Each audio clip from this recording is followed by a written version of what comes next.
Alors, on s'est préparé beaucoup par le biais des réseaux.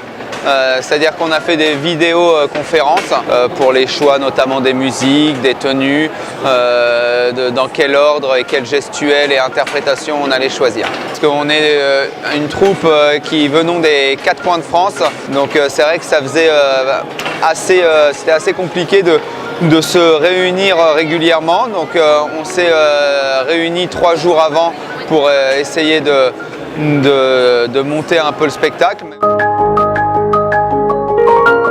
On a eu des répétitions déjà en externe. Avant de caler tout à cheval en voltige, on essaye de faire en sorte que tout passe au sol, aussi bien sur les changements de rythme, les chorégraphies, que les figures de voltige. Ça a été fait pour le saut, c'est une première. Il y a la musique que vous avez entendue quand je fais mon solo, qui est la musique que j'ai utilisée pour Einstein lorsque j'étais aux Jeux équestres mondiaux en Normandie en 2014. Mais voilà, à part des musiques que j'ai déjà utilisées, sinon c'est quelque chose avec un scénario et une recherche chorégraphique qui était nouvelle. Et puis toute la deuxième partie, elle était complètement exclusive pour le saut Hermès, à savoir la partie quand on fait intervenir le deuxième cheval, le cheval B, et avec l'équipe.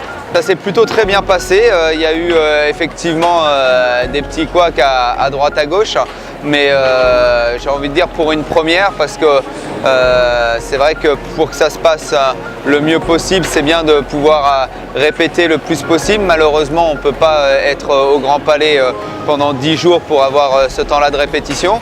Donc nous, on a fait une première répétition hier. Les chevaux ont commencé à s'acclimater un petit peu au lieu, avec quelques appréhensions.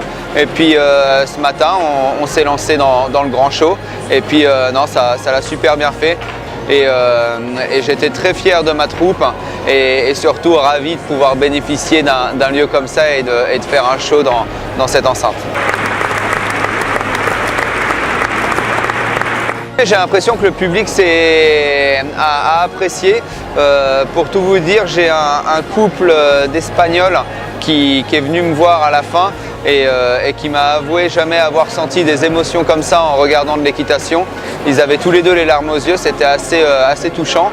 Et puis il y a eu des belles embrassades, j'ai l'impression, d'applaudissements, un public qui répondait. J'imagine que demain, ça va être encore un petit peu plus plein.